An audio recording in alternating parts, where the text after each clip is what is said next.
In this tutorial, we are going to create a spider-like creature that automatically walks in difficult terrain when moved. So, let's take a look at the finished result so you know what you will be making.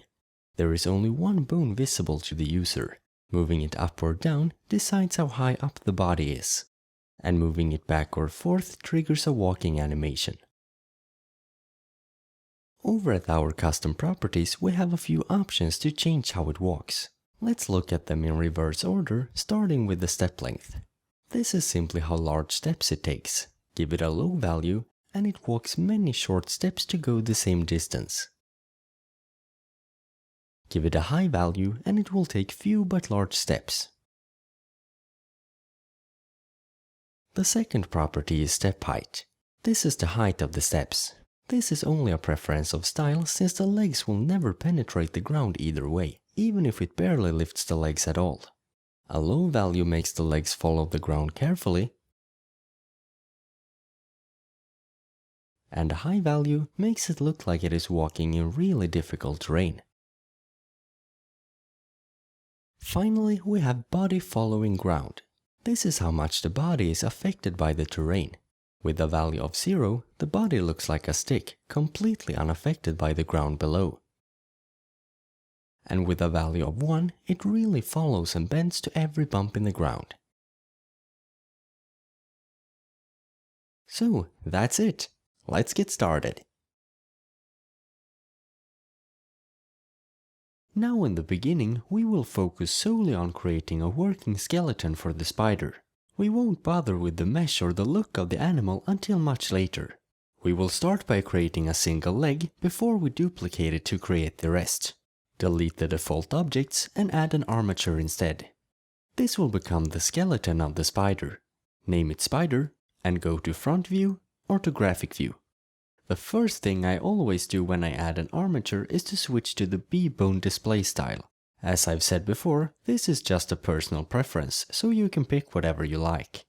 Now let's create the first leg.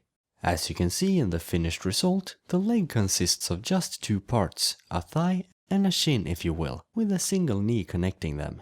So we need two bones in that same 90-degree angle shape. Let's use the default bone for the first one.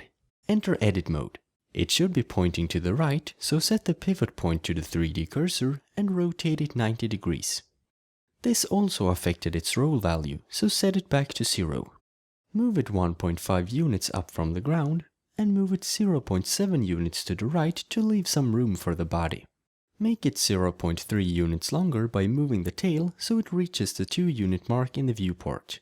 To create the other bone that will touch the ground, we will simply extrude the bone straight down 1.5 units. The bones are pretty thick right now, covering more of the viewport than necessary, so shrink them down a bit. And now we have a basic leg. If we set the pivot point back to median and go to pose mode, we can rotate each bone, making it walk.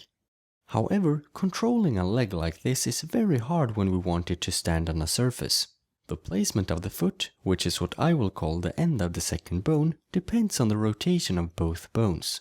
Rotating either of the two bones will give the foot a new location, so to keep the foot in the same exact location while the leg is moving is almost impossible to do by hand. In this case, it would be much better if it worked the other way around, the rotation of the bones being dependent on the location of the foot instead. Luckily, this is possible to do. It is called inverse kinematics or IK, since it makes the dependency go in the opposite direction of what it usually does. Instead of having to rotate both bones to place the foot, we can just place the foot where we want it to be and then have the rotations of the bones calculated for us. To do this, we need to add another bone that we use to place the foot. So, add a bone right at the end of the leg by moving the cursor there and add. Make it a bit shorter and thicker, so it clearly stands out. Let's quickly rename all the bones we have so far before we move on. Leg upper, leg lower, and IK. Since the leg lower is the bone that should be moved to the location of the IK bone, we need to add an IK constraint to it for this to work. This can only be done in pose mode, so switch to that. Add the inverse kinematics constraint and set the target to the IK bone. The leg consists of 2 bones, so set the chain length to 2. And now I can pose the entire leg by just moving the IK bone. Great. Let's add something for it to walk on. Move cursor to center, add a plane, and rename it ground. Enter edit mode, scale 4 along X and 20 along Y. Now we have what looks like ground, but it doesn't really behave like it. If I move it upwards, the leg doesn't move, it just goes straight through. We need to make sure that the leg never penetrates the ground. We can achieve this by using another constraint. Move the cursor to the bottom of the leg again. We will now try to add another bone whose only purpose will be to stick to the ground at all times. Add another bone and name it surface. Let's make it very low and wide, like a surface, by moving the top down 0.9 units and scaling the thickness by 4. The constraint we are going to use is called shrink wrap. Go to pose mode and add 1 to our surface bone. This constraint moves the bone until it touches something of our choice, the target, which in this case will be the ground. We always want the bone to move straight down until it touches the surface, not moving around in any other way, so change the shrink wrap type to project instead of nearest surface, axis plus Y. And now the bone follows up when I move the ground. To make the entire leg follow the ground as well, all we have to do is to parent the IK bone to our new surface bone. Keep offset. And now the leg sticks to the surface. And since we made the surface and IK into 2 separate bones, instead of just adding the shrink wrap directly to the IK bone, we can move the leg around any way we want, while it still abides any changes to the ground. Great!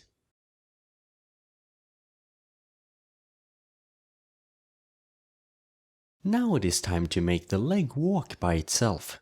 But first, we need to add a master bone we can use to move the entire spider. Enter edit mode, move cursor to center, add a bone, and rename it master. Parent the upper leg and surface bone to it, keep offset, so everything follows when we move it around. To make the leg walk when we move the master, we need to drive the position of the IK bone depending on the location of the master. The foot needs to move along 2 different axes to create a walking animation, both back and forth, and up and down. We will do the up and down movement by moving the IK bone up and down, but for the back and forth motion, we will move the surface bone instead. This is because the surface bone is there to stop the leg from penetrating the ground. Therefore, it must always at all times be straight below the foot. If the ground is higher in front of the surface bone and we then move the IK bone forward, it will intersect with the ground. Not good. We can't move the IK around and leave the surface bone still, since it then would stop doing its purpose. So, the IK bone will be for up and down, and the surface bone will be for moving along the surface, back and forth. Let's start with the back and forth motion. Add a driver to the C location of the surface bone, open the driver window,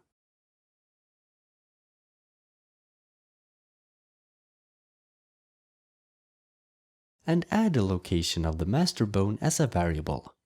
To make the location of the armature as a whole irrelevant, let's use local space instead of world space. Axis C. Set the expression to just var. We will do all the walking only using the curve. I will create the curve needed by moving the master bone a bit at a time and then adjust the curve step by step so the leg always has the correct location. At a value of 0, which is right now, I want the foot to be 1 unit in front of the master. So move the first key 1 unit up. An easy way to move keys between whole units is to hold Ctrl to activate snapping. We are now happy with the current position of the foot, so move the master 2 units further. I want the foot to still have the same location in the world as it had before, so we need to move it back the same distance the master was moved forward to compensate. So grab the second key and place it on frame 2, 2 units down. And now the foot should always keep its location when I move the master back and forth. However, it looks really laggy. We can fix this by changing from using local space to transform space in our master location variable. Now the driver value doesn't take any constraints or parenting into consideration, so we get rid of the issues. And now the foot is glued to the floor when I move the master. Let's continue and move the master 2 units more, for a total of 4. Now I want the leg to be 1 unit ahead of the master again, so duplicate the last key and place it 2 units higher than it was the last time. And now we have a simple single step motion. All we have to do now is to repeat it to get a walk cycle. Instead of manually trying to duplicate these keyframes into infinity, we can add a cycles modifier to the curve. What it does is simply repeating our keyframes forever in both directions. And now the leg just continues to walk when I move the master. However, the walking doesn't look very good, and that is because it is not lifting the leg. So let's move on to driving the IK bone up and down. Add a driver to its Y location, and add the master as a variable. Transform space, C. Set the expression to just var here as well, since the actual walking motion will be done using the curve. Move the master back to 0 again so we can go through the same steps as we did for the back and forth motion. At a value of 0, the foot should stand on the ground, so keep the key as it is. At a value of 2, it should still be on the ground, so move the second key down to the same height. At a value of 3, the leg is right in the middle of moving, so it needs to be up in the air. So duplicate the last key and place it 1 unit up. And at a value of 4, it should be on the ground again. So duplicate the last keyframe and move it down to 0. And that's how simple it is. Just add a cycles modifier and we now have a complete walk cycle. However, it doesn't look very natural. We can improve the motion by adjusting the curves. Let's first look at the surface bone. The part where the foot is in contact with the ground needs to be completely linear, otherwise the foot will slide, so we can't change that. But whenever the foot is in the air, we can do whatever we want. I will make the curve ease in and out a bit so the leg doesn't change direction quite as sharply. For the up and down motion, you need to make sure that the leg is in the air whenever the leg is moving against the ground to avoid sliding. But otherwise, you are free to move it as you want. I will just make the lifting motion a bit smoother.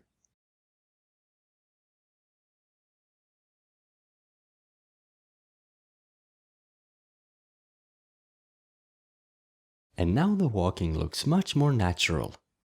Great.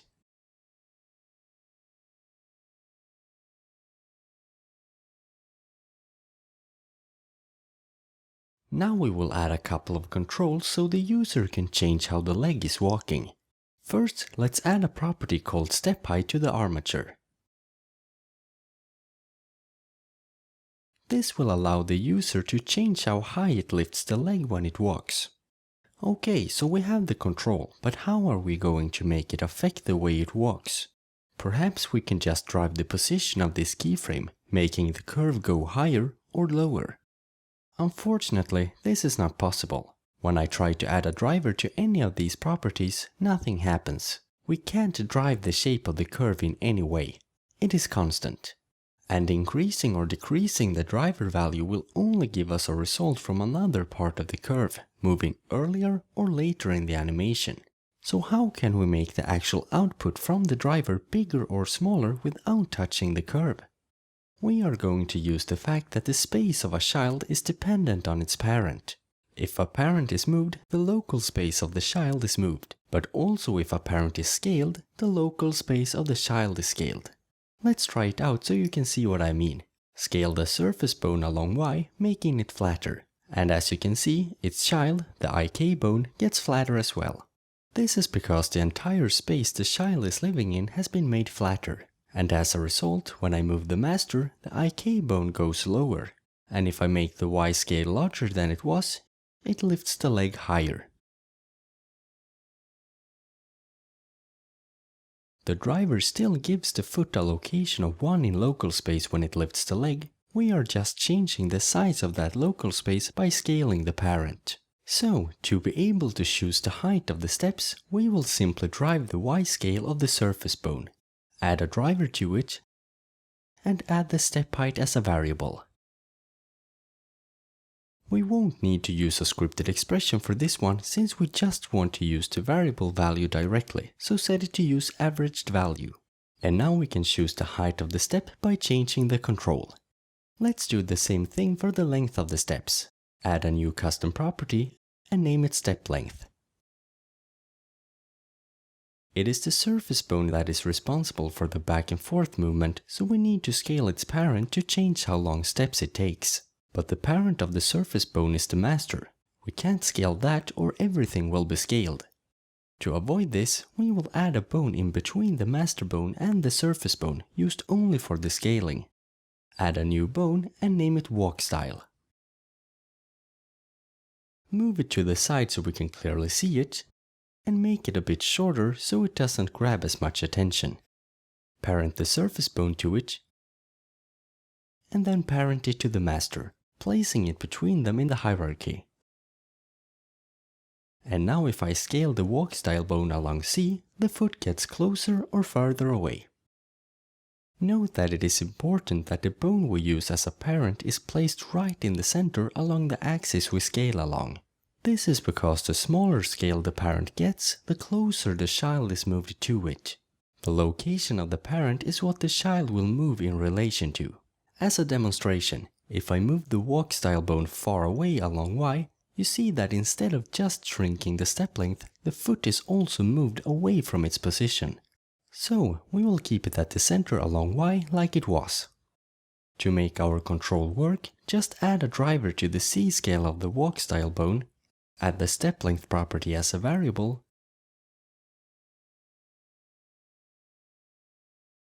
and set it to use averaged value. And now we can choose the length of the steps.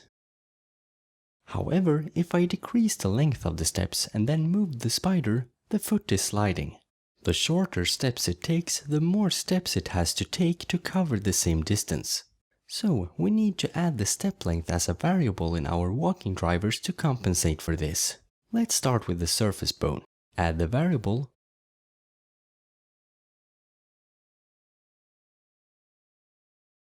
name it length, and simply divide var by length. And now if the step length is half as big, the driver value will become twice as big, making it take twice as many steps. We need to do the same thing for the IK bone. Add the length as a variable,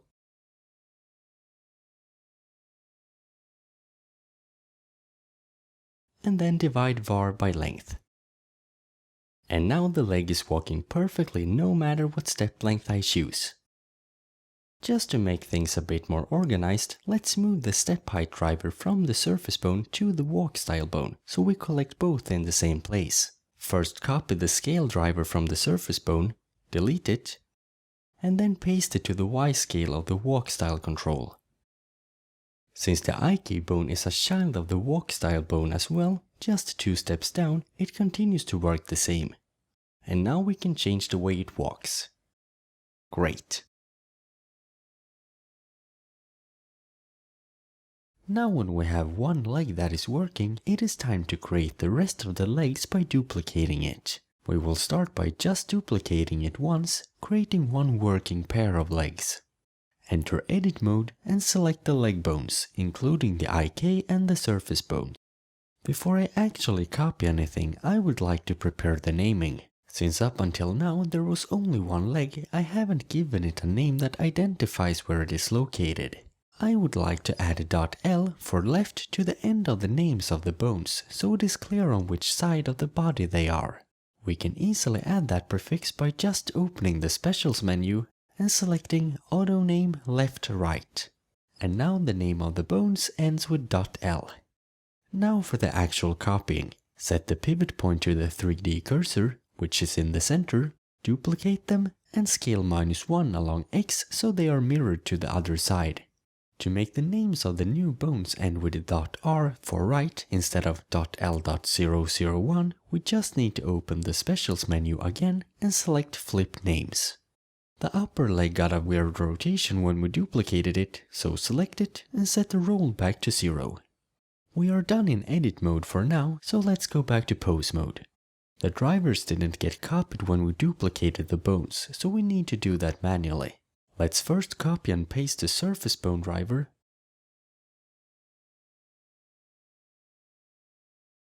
and then the IK. And now both legs are moving.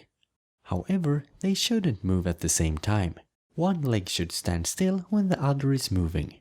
Since the walk cycle is 4 units long, we need to offset the drivers of the new leg by half, 2 units, to make them opposite of each other. So select the new surface bone and move the entire curve 2 units. And do the same for the IK bone.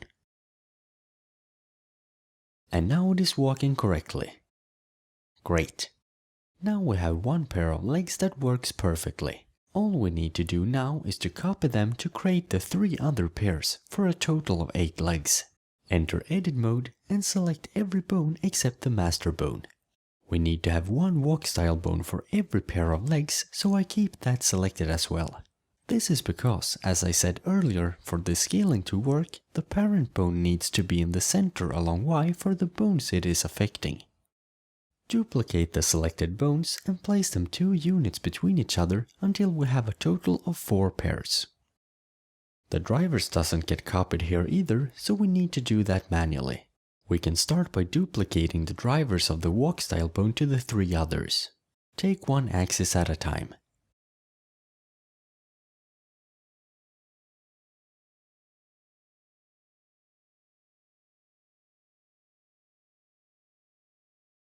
Now for the motion of the legs. The way an animal with more than 2 legs walks is that each pair of legs is opposite to the previous one. Here I have marked on the legs which should have identical drivers so you can see. Notice the opposite zigzag pattern. The first and third pair will be identical and so will the second and fourth. Notice that I only used 2 different colors. This means that we don't need to create any new drivers. The 2 we already have is enough. They just need to be copied to the correct leg. Copy the first version of the surface driver and paste it to all the surface bones that should have it.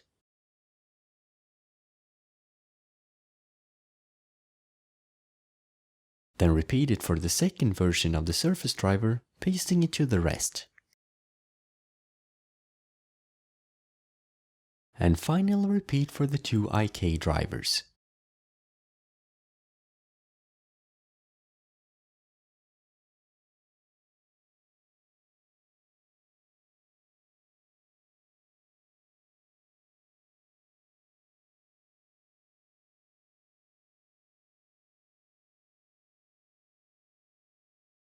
And now all legs are working. Great.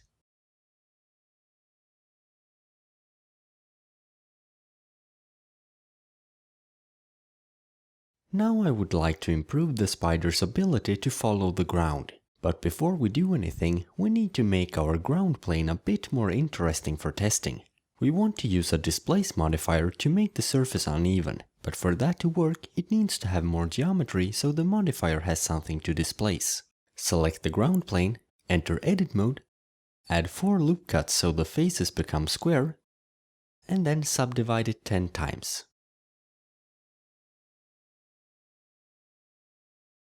Now we can add a displace modifier, add a new texture, and increase the strength to 3. Then to make it smoother, add a subsurf modifier, level 2, and set the shading to smooth. Now we have a nice uneven ground, and if I move it along Y, you can see that the feet moves up and down to follow it. However, you might notice that they never go below the ground plane of the 3D scene. Even if I move the ground down, the feet sticks to a minimum location of 0. This is because the shrink wrap constraint can't move the surface bones below their real location in pose mode, only upwards. To fix this, we could move the surface bones down in edit mode, giving them a lower position in pose mode as well. However, this would make edit mode harder to work in since the bones would be further away from each other. Luckily, there is another way to fix this without changing the rest position of the bones. We only want their location in pose mode to be lower by default, so this can be done by using drivers. If we add a driver to the height of the first surface bone with the expression of, say, -20, the bone will always get a location in pose mode of -20, even if we reset the location of the bones. Here I am using a static driver to move something to a place of my choice. The driver will never change, but it doesn't have to. And now that foot follows downwards when I move the ground.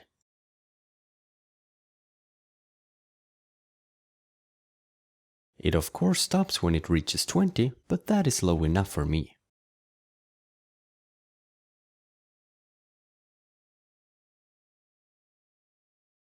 To make the rest of the feet follow, just copy the driver and paste it to the rest of the surface bones.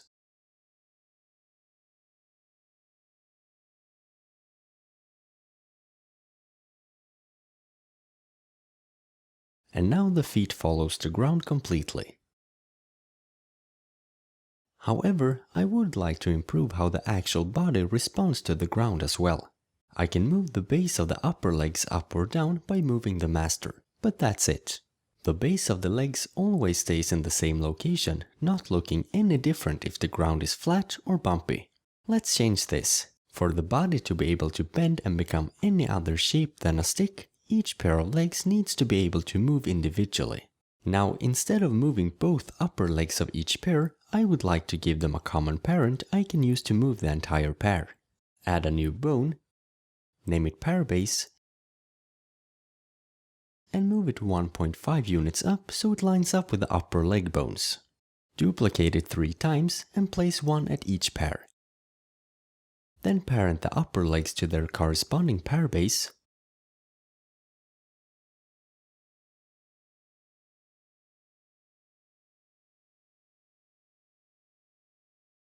and finally parent all pair bases to the master. Now I can move each pair up and down individually, while also moving all of them with the master. So, what we want is for each pair base to move according to the legs connected to it. That way, they will respond to the same ground as the feet below. To do this, we will drive the height of the pair base based on the height of the feet. Let's start by adding a driver to the Y location of the first pair base. Now, getting the actual height of the feet is not as simple as it might seem. We could use the location of the surface bones to drive it, but then it won't be affected by the walking motion, only by the ground. If we want the lifting motion to affect it as well, the IK bone has to be included in some way. So can't we just use the location of the IK bones in our driver directly? Well, no, and that is because there is no type of space that gives us what we need. Using world space would give us the location of the foot in the world, which would kind of work, but then the driver would be affected by where we place the armature in object mode. I would like to avoid that if I can. And if we use local space or transform space, I will just get the 0 to 1 value from the walking animation driver. It would be possible to add the location of the surface bone and the IK bone together to get the final location, but then we would also have to take the walk style scaling into account since that affects the feet's final location. Long story short, trying to do this with the bones we have is possible, but it is much more difficult than necessary. It is much easier to just add another bone to every foot that we use for getting the location. Enter edit mode, move the cursor to the first left foot, add a bone, and name it footlocation.l. Duplicate it to the other side, flip names to .r, and then duplicate them to each pair. And now we have one extra bone at each foot. These bones should follow the feet in a way so we can use their location values directly in a driver. That is, we don't want them to be parented to anything because that changes the local space. So instead, we will simply add a copy location constraint to them that copies the location of the IK bone. That way, they will get the same location as the feet, but with the big difference that we can use the location values directly in our driver. Add a copy location constraint to the first bone and select the spider as the object. Then copy the constraint to the rest of the foot location bones by selecting all of them, with the one with the constraint last, and select Copy Constraints to Selected Bones. Set all bones to use the correct IK bone.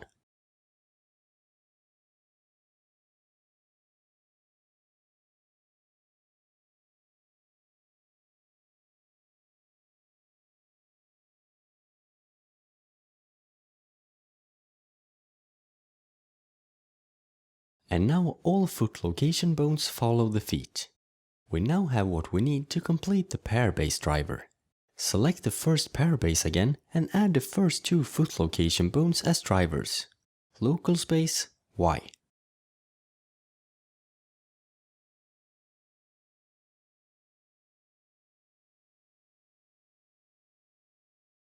Name them left and right. We want the pair base to be equally dependent on both foot locations, so we want to get the average between them. We could have used the averaged value if it wasn't for the fact that we will need to add more to the expression. So instead, we will get the average value by writing it as an expression. Add everything together, left plus right, divided by the number of things we added, 2. And now the pair base gets the average height of the 2 feet, making it move up and down as I move the spider. However, the effect is really strong right now and might not be what you want. So let's give the user the ability to choose how much the body should listen to the ground. Add another custom property and name it Body Following Ground. This will be used to change the influence of the pair base movement. Add it as a variable in the pair base driver.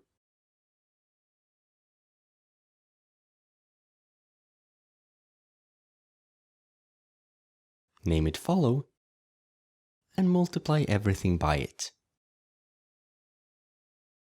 Now the user can change the influence of the driver by changing the property value. A value of 0 makes everything 0, basically turning off the driver, and a value of 1 takes it times 1, giving us the same value. Now all we have to do is to copy and paste this driver to the rest of the pair bases and change them to use the correct foot location bones.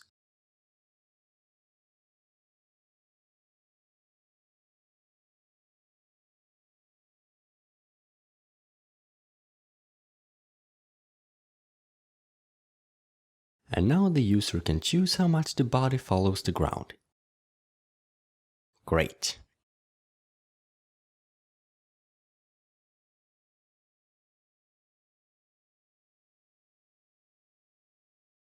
The functionality of the spider is now complete, so let's move on by giving it an actual body mesh. We can close the driver window to get some more space.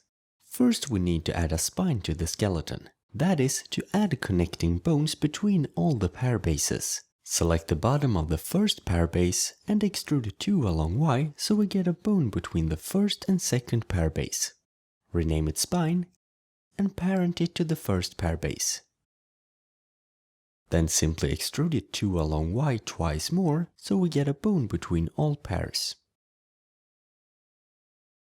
Now we just need these bones to stick to the pair bases. We will do this using a stretch 2 constraint. Add a stretch 2 constraint to the first spine bone and set the target to the second pair base. Add the same constraint to the second spine bone, selecting the third pair base, and 1 to the last spine bone, selecting the fourth pair base. And now the spine follows the pair bases when it walks. However, the spine is pretty stiff, so let's increase the number of segments it consists of. Go through the spine bone by bone and increase the segments to 6 under the Deform tab. And now the back gets a nice curvy shape. There is only one thing left to do before this armature is ready to deform a body, and that is that we have to select which bones should affect the mesh. Right now, the deform setting is activated for every bone, but we don't want, for example, the IK bones to move any vertices. The only bones we want to affect the mesh are the leg bones, upper and lower, and the spine bones. So we need to turn off the deform for every other bone. This is easier to do if we hide the floor and activate the rest position for the armature so everything is in its original location. And now I will just go through every bone except the leg bones and the spine and deactivate the deform setting. Obviously, this would have been faster to do if we had done it right away when we added the bones before duplicating them. But for this tutorial, I wanted to take everything in order so you know why you are doing everything.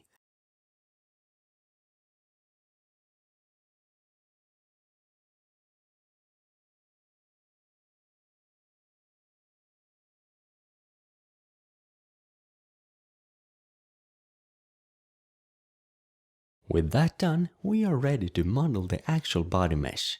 I will only create something simple since the focus of this tutorial is on the functionality, not the looks.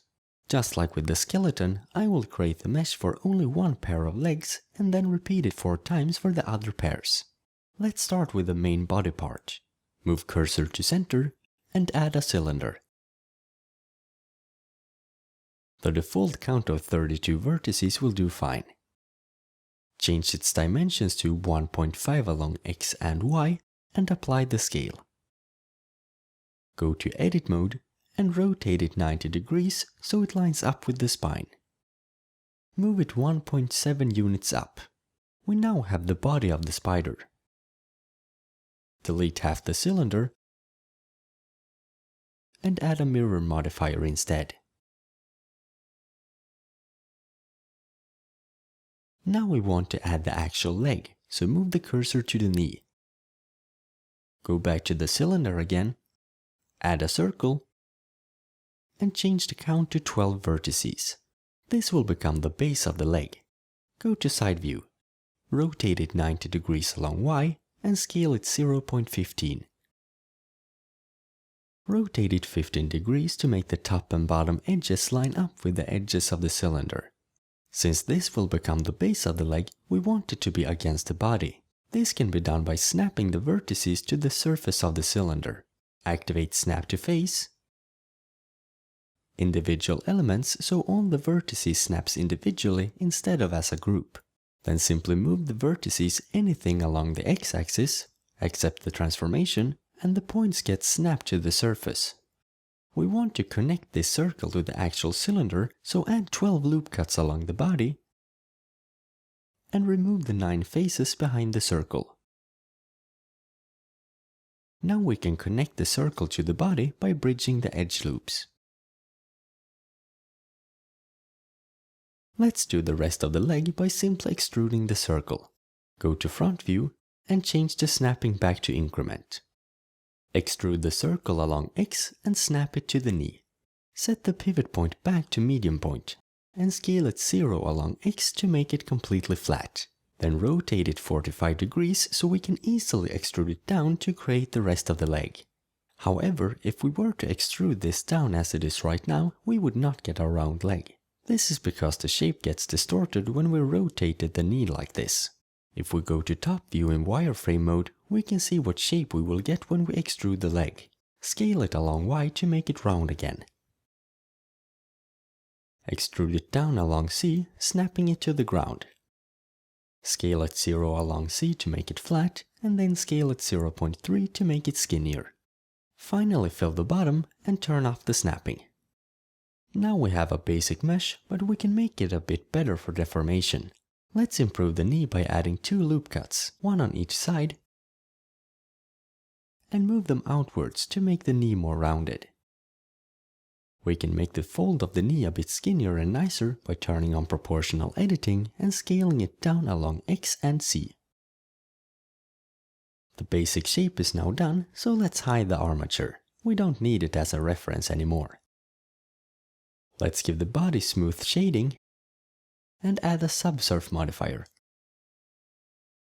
Level 2 to see how it looks. It is obvious that we need to add a loop cut by the foot to make it keep its shape, and also one by the base of the leg. Now I am happy with how this one pair of legs looks, so let's duplicate it to create the rest of the body. Apply the mirror modifier, add an array modifier, and move it to the top. Change the offset to a long Y instead, and set the count to 4. Activate merge so they become one piece, and apply the modifier. Now the body is almost complete, except for the ends. To fill them, I will use a tool called Grid Fill. Select the opposite 2 halves of the edge loop, and select Grid Fill. Add an edge loop to sharpen up the edge, and repeat it for the other side.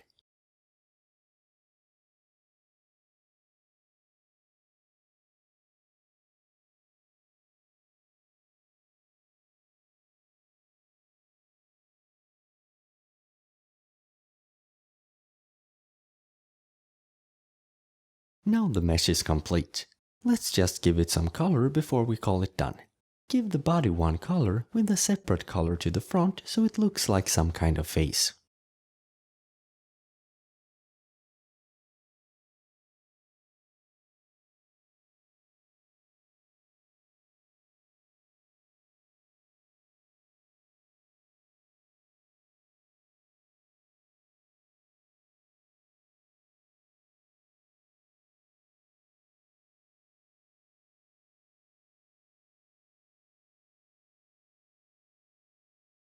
To get a sharper line between the two colors in the front, add an extra edge loop. Finally, rename the mesh to Body. The body mesh is done, so now it is time to parent it to the armature. Unhide everything, select the body mesh, shift select the armature, and parent with automatic weights. And now if we turn on the pose position, you can see that the spider walks. However, we are getting some artifacts along the body. This is because of the order of our modifiers. We want to pose the body before we smooth it, so move the armature above the subsurf. And now the problems are gone. Great!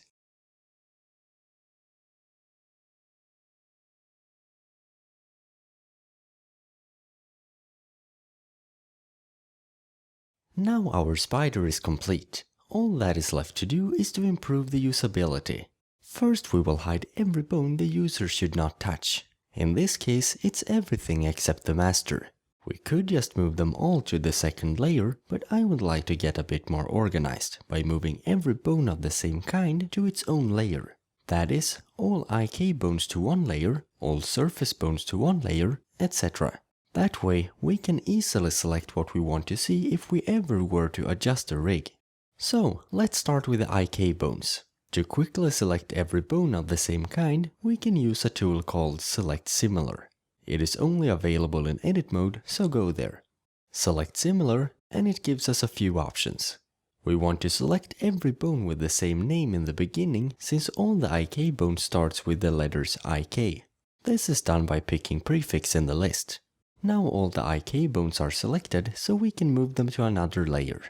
Repeat this with all the other bones by selecting one type at a time and move them to their own layer.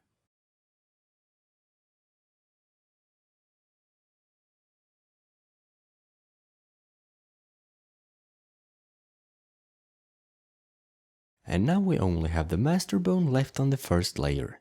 To make it easier to understand what the bone does, let's give it a fitting custom shape. Move the cursor to the side so nothing is in the way, and add the cube as a start.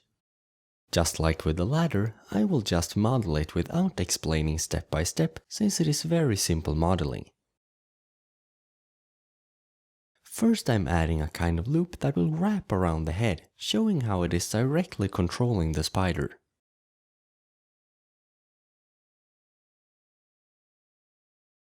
Then I want the shape to indicate that it can be moved both back and forth and up and down, so add two arrows pointing in both directions.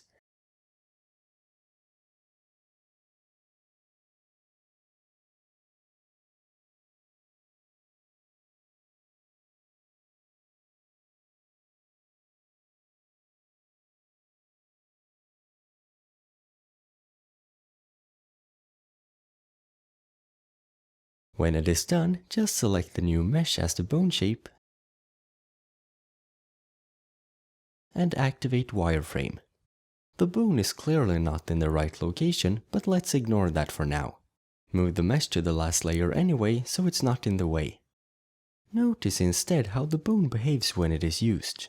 When I move it back and forth, you can see that it doesn't listen to the motion of the body at all. The master bone stays in the same location, even if the entire spider is moved far up or down. Now you might think that we should try to add some kind of driver or constraint to make the master bone follow it, but none of that would work since actually moving it would move the spider as well. But fear not, there is a much simpler solution. And that is, instead of actually moving the master to follow the body, we can just change where the bone is displayed.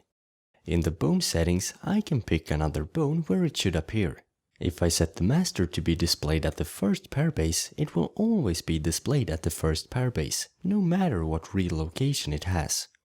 And now it looks like the master is moving up and down with the body, although it is actually having the same height the entire time, as you can see in the properties panel.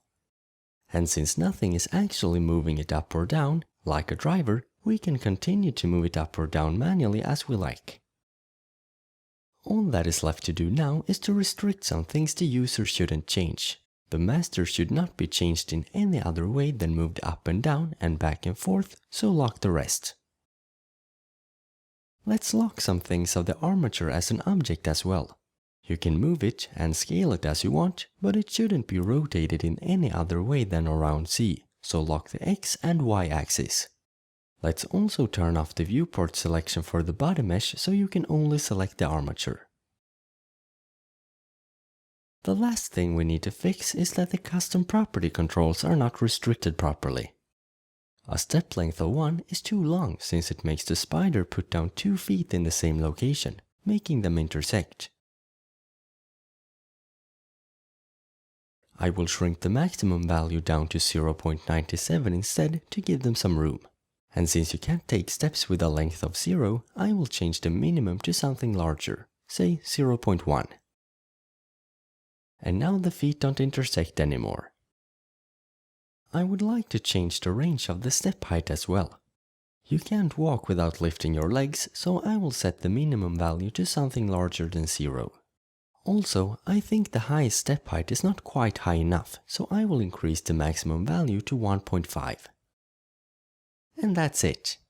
This concludes the tutorial on creating a spider that automatically walks in difficult terrain. I hope you have learned something. Thanks for watching.